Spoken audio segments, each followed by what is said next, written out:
Hello everyone, and thanks very much for all the support with all of my videos. I'm very grateful.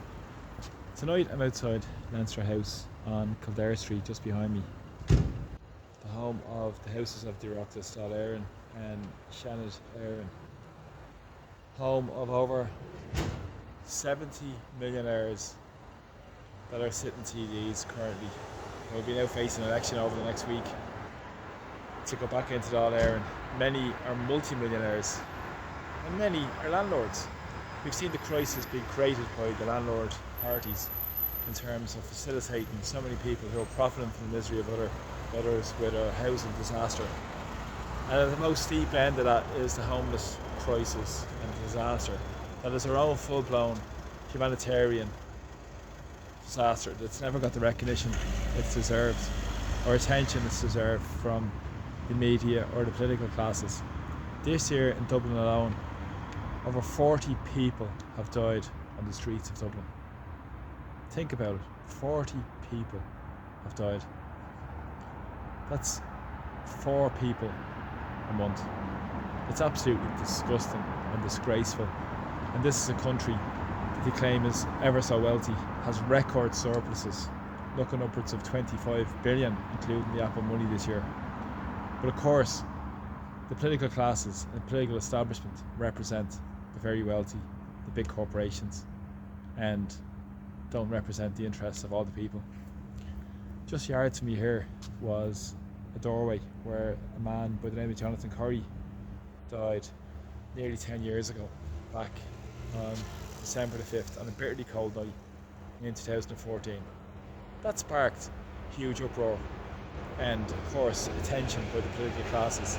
The fact that it was so close to Leinster House and on their own doorstep.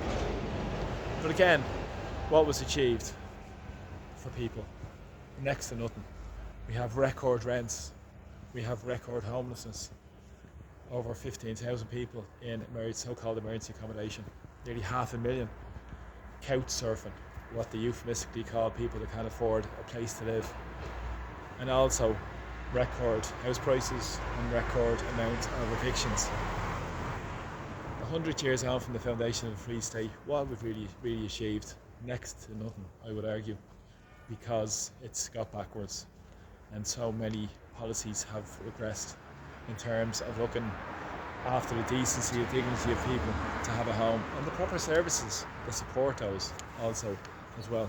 I mean, you think about it, over the last few nights in Dublin it's been bitterly cold, absolutely freezing most nights, and there are tens of tents on many of these streets around Dublin city centre. I'm on Molesworth Street at the moment. Coincidentally, across the road is Maples, founded by a Tory and home to a lot of these hedge funds and private equity firms that are causing such devastation in our society and profiting from the misery of the housing disaster. Now, this has happened under the watch of successive governments. Coincidentally, this street joins Dawson Street. That's where the Lord Mayor sits, and that's, surprise, Fine Gael, Councillor and Lord Mayor James Gagan, who's looking to get elected. Of course, they only represent the super rich and wealthy, and he's not interested in dealing with the underlying disasters where people face homelessness on the streets. And there are, as I said, tents all around this part of Dublin, so close to the so-called bastion of power in Dublin, in Ireland, Dáil Éireann. And yeah, here we are in South Frederick Street, more tents just down the street here. When will the media hold these politicians to account?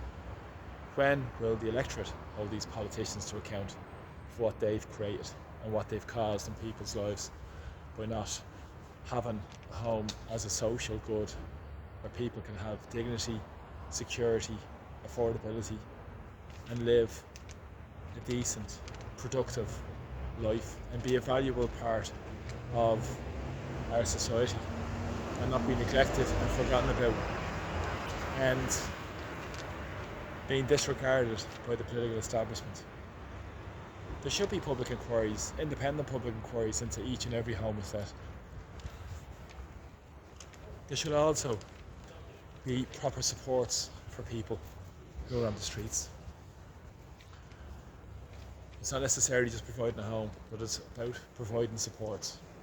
And what's very important around this is to stop the flow of people into homelessness, provide long-term security like it was common in many European countries for people who are on the streets and people who are in private rented accommodation. But the political establishment will pay lip service to the barbarity of homelessness, and they will continue their same grandstanding policies that will serve, as they said, the corporate landlords, the vultures, and people will die and suffer because of their policies. What will it take more and more people to wake up? In the next week you have a serious choice. You have a choice to continue on the same path and to continue with the status quo that will cause devastation and wreak havoc in people's lives.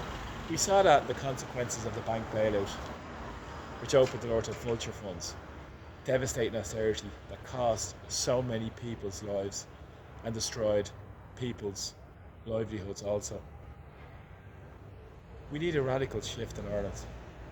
We need to bring power and take it back to our communities where it belongs and demand that the needs of the citizens of our country are met. That was what the proclamation intention was. But they've failed in their responsibility to the people of Ireland. They've abdicated their responsibilities with bowing down and selling out our sovereignty to the European Union, to unelected bureaucrats who work at the behest of the corporate globalists and the big lobbyists in Brussels, rather than serving the people here in Dublin City and across Ireland. So the choice is yours in a week's time. Continue on the same path and be glad for the auction politics and the few crumbs they throw at people, while the devastation of homelessness will get worse and worse and worse, and we'll see a bigger swathe of the population end up on the streets. But it can change, and it will change if we stand up against the horrors and inhumanity of what devastation a lot of their neoliberal policies have caused in Irish society, and start putting the interests of the people of Ireland first. So thanks a lot for the support of my videos, really appreciate them, and please press subscribe. And next Friday, vote Peter Dooley 1 for Dublin Base Out. And I need you to help support my videos and get my videos out far and wide to more and more people, because the establishment are corrupt to the core, they're rotten, and they need to be challenged and taken on. Thanks.